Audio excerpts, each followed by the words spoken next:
Whether it be for YouTube thumbnails, Instagram pictures, or in music, nearly everyone is taking advantage of what AI can offer for your creative output. But just how much can AI do? Well, I'm going to put it to the test. 2 weeks ago, I asked AI to predict the Premier League table, and despite correctly predicting Man United's win over Manchester City in the derby, it didn't get much else right. So this week I'm again testing the robots to see not only if AI can be used to make banger content, but also to see which one can produce the best YouTube short or TikTok video. The rules here are simple. Each AI would be sent my YouTube and TikTok analytics and all of my videos and be asked to create the video that would perform best on my channel. Now, create isn't the perfect word here. I still have to make and edit the video, but everything that goes on the screen will be decided by the AI. From a text and font to the imagery and effects, I can't change a thing. I can only make the video that the AI tells me to make. Each video will be judged now while it performs in the first 24 hours, and whichever AI shot performs the best will be crowned the winner. Without any more yapping, let's get into it, starting with ChatGPT.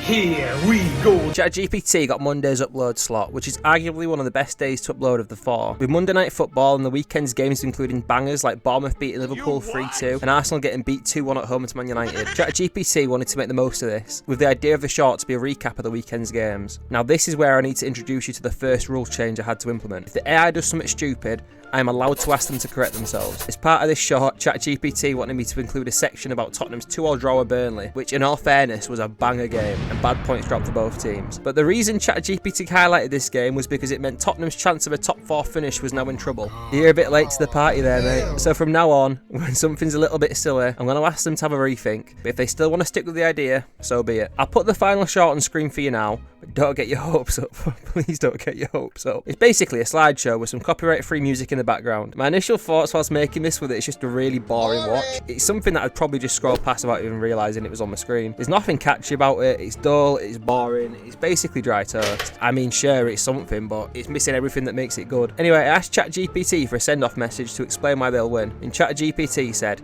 "It's timely, credible, emotionally charged, and engineered for comments, not just views. That combination is exactly what wins shorts." I'll be honest with you, mate, you're chatting shit.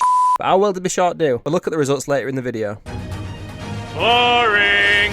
Just like in the Premier League prediction video, Grok seems to really like piggybacking off of ChatGPT, and I don't get it. I'm not exactly the wisest person when it comes to AI, so I'd love if someone could explain, but they seem to have the exact same way of thinking whenever I ask them the same prompts. Grok did change the format of the video, wanting to go for a like and comment when you see type video, which are my most popular shorts, but still wanted to carry on the hype from Manchester United's win over Arsenal. The video was a like and comment when you see a better late winner than Cunha's, and again, the AI thought that me not speaking would help with the performance. Don't be Cheers, rude. mate. Whilst I do think this is a better idea than ChatGPT's effort, it's still pretty shocking. The text looks awful, the music's boring, and it just looks like absolute slop. Here's what Grok had to say though. This video crushes it by blending Salah's real 95th minute drama with explosive visuals and perfect pacing that grabs football fans in seconds. Smart evening uploads, killer titles, and targeted hashtags that turn the initial hook into shares, comments, and series binges for sat on the bench. Whatever you say.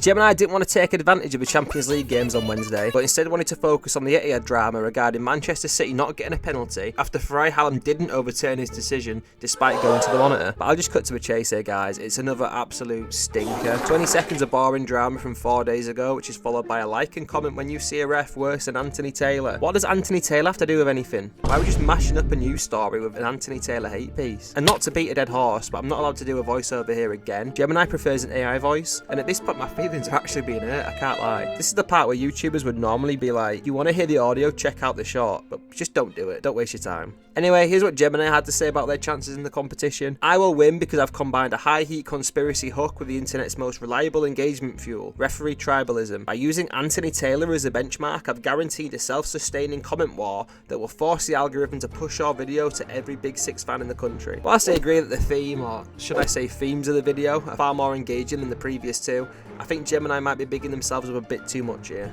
Oh my god, shut up! And finally, we move on to Claude, and we might actually have a decent video for once. Claude wants to make a mini Aguero nostalgia montage, which I'm so down for. Considering how boring the other videos have been, it's a nice change of pace. It's only 15 seconds long, and I yet again do not speak in it, but a win's a win. Honestly, I feel like Claude did a pretty good job here too, picking out some classic goals for the compilation. And even though I'm not totally into the idea of asking people to comment their age on TikTok, I do get the idea. Younger audiences want to show that they know ball, and older viewers enjoy the nostalgia. It engages everyone, and I feel like it's kind of the favourite to win. Claude also thinks he's a clear winner too, with their send-off message stating, saying nostalgia plus age-based call to action equals maximum comments, which the algorithm rewards more than likes. Your exact audience demographic lived through peak Aguero and can't resist proving it.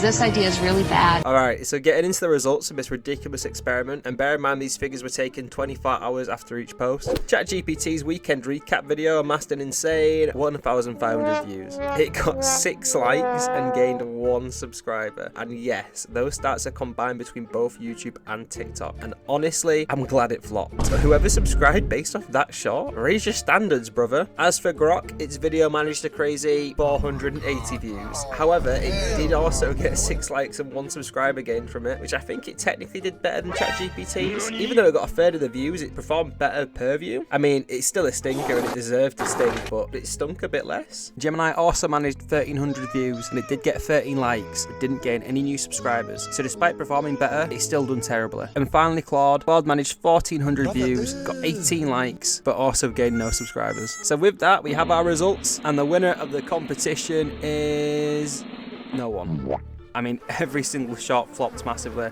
All 4 of them sit as the worst videos I've ever posted, and not just by performance metrics, but by the quality of the content too. Being really honest, I hated this week. The joy of content creation for me is being able to have a creative outlet and then seeing people enjoy and interact with what I've made. Using AI to control and mandate that process just takes all the fun out of it. And yeah, obviously the videos performed really badly, which is the biggest takeaway for the experiment, but for me that's not the most important part. I've only recently started making these videos, and learning to do everything on YouTube has been a challenge, but I've loved it all. Steps like learning how to edit videos, which I'm actively still learning to do, have been so fun. When you strip all the creativity and the learning away, the process becomes unbearable. The only thing that motivated me to make these horrible shorts was knowing that I could make this video at the end of it. So my takeaway for today, when it comes to content creation, create everything yourself and enjoy it all.